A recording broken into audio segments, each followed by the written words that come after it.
Hai, terima kasih untuk kamu yang telah mau klik videoku ini. Perkenalkan, namaku Anglit. Aku ini gemar melakukan analisa, percobaan, tes, dan juga memasak.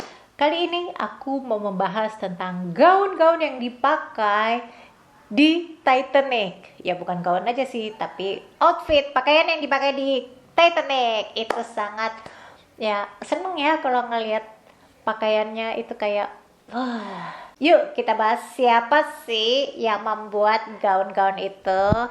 Dia adalah Deborah Lynn Scott. Saat membuat gaun-gaun itu, James Cameron alias Jim bersama dengan Deborah melakukan riset. Mereka tuh mau hasilnya seakurat dan sedetail mungkin. Jadi mereka cari tahu tuh kapan saatnya pakai sarung tangan, pakaian seperti apa yang dipakai pada saat jamuan minum teh, atau pakaian apa saat dansa dan segalanya. Ada beberapa buku yang menunjukkan kalau dalam sehari itu bisa sampai berkali-kali seorang di zaman itu ganti baju. Jadi Jim dan Deborah membaca banyak referensi tentang protokol, tata krama, ya semacam table manner di meja makan dan juga berpakaian. Itu baru yang di kelas 1, beda lagi di kelas 3 dan kelas yang di bawahnya. Ada lagi jenis etnik dan busana imigran yang dari bermacam-macam negara lainnya. Kan di film itu juga diberitakan kalau ada juga orang Irlandia, Italia, ada orang Eropa Timur, dan Skandinavia, dan sebagainya. Detail lain pada saat Rose yang naik ke atas boat yang dia mau you jump, I jump itu kan bisa kedengaran kayak bunyi kring kring. Suara aplikasinya saat bersentuhan dengan relnya itu.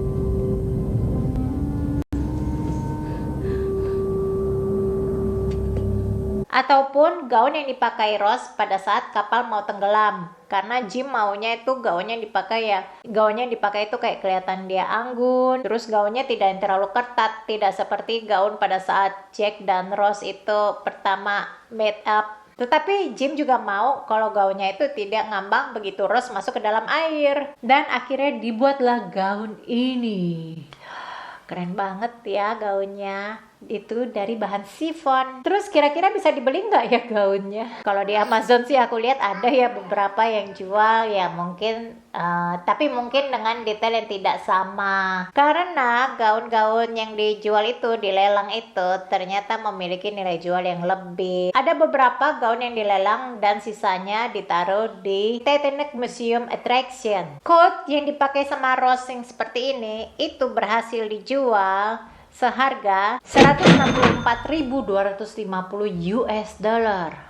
Bayangin deh. Ini adalah yang tertinggi kedua dari yang pernah dilelang pada saat itu atau sepanjang masa. Sedangkan kostum yang dipakai Jack ini berhasil dilelang di harga 23.116 US dollar. Kedua kostum ini mendapatkan sertifikat autentikasi dari 20th Century Fox. Jadi udah pasti asli. Itu juga yang membuat nilainya semakin melambung tinggi. Nah, kita simak dulu yuk gaun-gaunnya ini. Nah, ini dia gaun yang dimau sama si Jim. Gaunnya masih begini ya. Ternyata jadi sutradara itu bukan cuma mikir angle-nya doang, bukan cuma mikir jalan ceritanya juga, tapi gaunnya juga harus dipikir.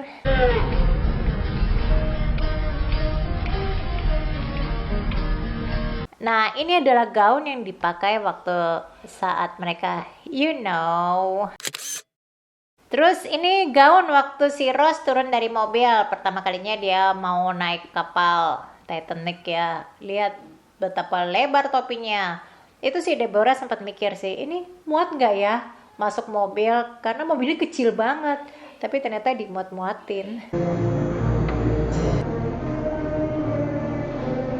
Nah, ini gaun waktu Rose ketemu Jack pertama kali. Lihat dia pakai sarung tangan ya. Terus ini adalah gaun waktu si Rose mau lompat. You jump, I jump. Ini gaun waktu Jack ngeliat Rose pertama kalinya. Banyak lace. Kayaknya memang gaun-gaun waktu itu detailnya lebih ke lace dan beads ya. Nah, ini kostumnya Jack sebagai seorang seniman.